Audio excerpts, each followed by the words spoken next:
Just a few months ago, the subject of today's video was projected to be a top 10 pick in the 2023 NFL Draft.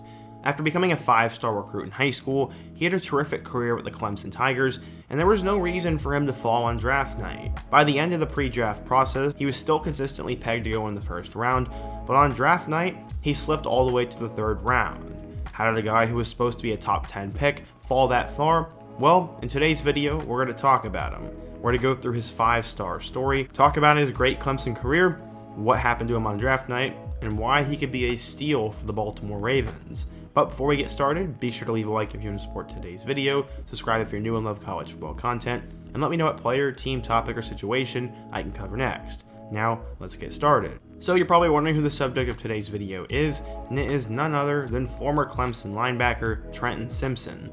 But in order to understand why his stock fell, we first need to go back in time. Going back in time, Trenton Simpson grew up in Columbus, Georgia, and when he was 3 years old, he told his mom he wanted to be in the NFL. When Trenton was just 1 year old though, his dad was off in Afghanistan fighting, and his father didn't know if he'd ever see his son again. As he was on a helicopter going out there, he said, quote, "I want to see my son grow up." He ended up serving a few years in the military, and he was not around Trenton all the time, which I assume was not easy on anyone. In 2011, the family would move to Charlotte, and that was the same time that Cam Newton was drafted to the Panthers.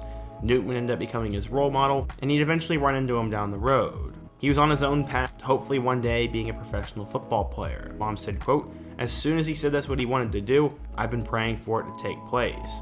So I knew it was going to happen. His work ethic, his dedication, and just everything lined up for me to feel as a mom that I knew it was going to take place."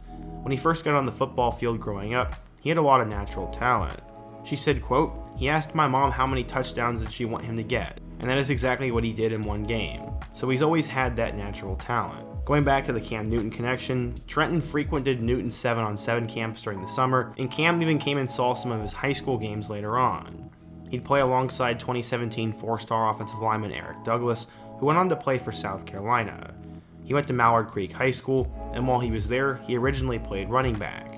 In 2018, he'd also decided to play defense, and having played running back before, helped him a lot defensively. He said, quote, "It helps me to know how a running back thinks and where the offense wants to go." Combining excellent measurables with good production, Simpson was going to be a high major recruit, and North Carolina was the first high major program to offer him. He quickly became a phenom recruit, and scouts in schools from around the country started to come watch him play. He ended up making an early commitment to an SEC school. He chose the Auburn Tigers over Georgia, Miami, and North Carolina, and it was weird that a Charlotte kid was going to a school that not many players in the area would ever consider. He said, quote, "I wanted to start a trend. I wanted to start a new way and not follow anyone else's path.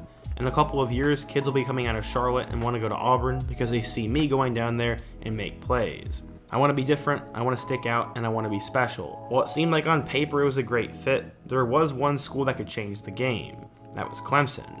And one writer for SB Nation said, quote, "The Tigers are the defending national champions," and Simpson said that he speaks with defensive coordinator Brent Venables a lot. As it's been in other classes, Clemson is extremely picky in recruiting, and multiple elite prospects have wanted in, only to find out that the Tigers don't have room. This would end up happening right before his senior year, and his recruitment was far from over.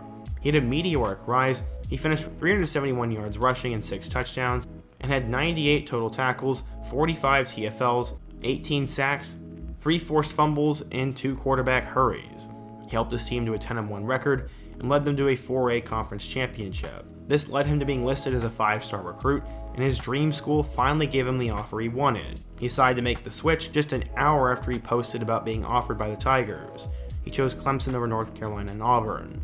Why the Tigers? He said, quote, "My personality and how my family is, it fits the program. They just told me to trust them. This has been my dream school since day one, so I just knew when he told me to trust them. It came down to my home visit, and then I had my official visit the next day, and I prayed and let everything take care of itself." He ended up becoming a first-team All-American according to Sports Illustrated, and was the North Carolina Football Player of the Year. When asked about why he decommitted from Auburn, he said, quote, "I know things happen for a reason, and I ended up going to a place where my heart was since I was young. Auburn was temporary and good while it lasted, but now I'm settled and 100% committed, and it feels good." According to 24/7 Sports, Simpson was listed as a 5-star recruit, the #1 outside linebacker, and the 12th best player in the class of 2020. So, how would he end up doing at Clemson? Simpson would arrive at Clemson with a lot of hype, as he was obviously a 5-star player. He ended up playing in their first game against the Citadel, registering his first career sack. He'd have 6 tackles against Georgia Tech the following week, forced a fumble and a sack against Boston College, and then had 6 tackles in their loss to Notre Dame.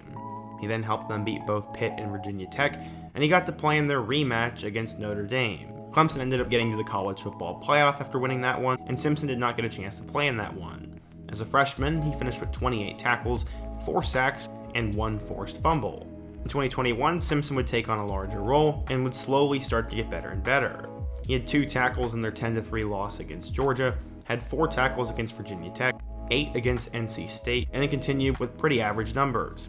He forced a fumble in their loss to Pittsburgh, had 10 tackles in a road victory over Louisville, and then had 9 tackles and a sack in a win over number 10 Wake Forest. He also helped them blank their arch rival South Carolina, and helped them get to the Cheez-It Bowl where they beat Iowa State. He finished his sophomore year with 65 tackles, 6 sacks, and 2 pass deflections. Before the 2022 season started, Simpson was widely projected as a top 10 pick. He was an insanely athletic linebacker who, if he could put it all together, had the makings of a star. He ended up having a huge year as he finished with 27 tackles in his first 4 games and will continue dominating throughout the rest of the year in a crucial road victory over Florida State, 10 in a loss to Notre Dame, and 6 in their 1-point loss to South Carolina. He helped them once again get back to the ACC Championship, where he went out on a high note with 8 tackles. In 2022, Simpson finished with 73 tackles, 2 forced fumbles, and 3 pass deflections. He ended up being named a third-team All-ACC player, and one thing that was not talked about a lot is he suffered an ankle injury and was a little bit out of it towards the end of the year. During his entire college career, Simpson finished with 165 tackles and 13 sacks, and was a linebacker who could defend the run, blitz quarterbacks, and cover tight ends in pass coverage. He was kind of overshadowed by guys such as Miles Murphy and Brian Bresee, but he was still supposed to be a late first-round pick. One scout said, quote, "In a traditional linebacker class without a surefire first-round prospect, Trenton Simpson is among the few with outright star potential. His range allows him to make an impact in coverage, and he has the size to contest tight ends. Combined with his blitzing ability, defensive coordinators will have a field day moving him around the field. In the right defensive scheme and coaching to develop him, Trenton Simpson can become a true star linebacker in the modern-day NFL." What they're basically saying is that he did not do that in college, but had the potential to do it in the NFL. It was always going to be about potential for him. According to NFL Mock Draft Database, he was projected to be a late-round pick and was as high as the teens in January, but he ended up falling on draft night. He ended up getting selected in the 3rd round by the Baltimore Ravens and was taken with the number 86 overall pick. This was an absolute steal for Baltimore, and he went viral for accidentally hanging up on their general manager. It was a really emotional night for him, and he said, quote, "In my heart, I knew that was a great opportunity for me. They have a winning program, and I come from Clemson with a winning pedigree." Ravens fans are immediately excited about this pick, as they got a first-round talent in the 3rd round. He's going to be playing in the linebacking group that includes Roquan Smith and Patrick Queen, and Roquan had this to say about Trenton. Quote, "I've heard a lot about Trenton from friends about the way he played in college. He's fast. The word is he's a good pick for us and a steal for where we got him. They're telling me how twitched up he is, and if you get him in the right system, he'll definitely be able to help. He seems really hungry from a few conversations we've had, and I'm excited about it." So yeah, Trenton Simpson went from someone who was ranked as highly as a top 10 draft pick last summer to now going in the 3rd round. I'm not quite sure why he fell, but maybe scouts were looking for more production, or maybe they thought of him as more of a project player than someone who could come in right away. That's really my only reason I can think of why his stock fell, and if you have any insight or any idea, please let me know down below. Let me know your thoughts on why his draft stock slid, let me know a player I can cover next, and who's another 2023 NFL rookie I should do a video on. Be sure to let me know down below, leave a like if you want to support today's video, subscribe if you're new, and check out all my other videos on the end screen. I hope to see you guys again soon, but until next time, peace.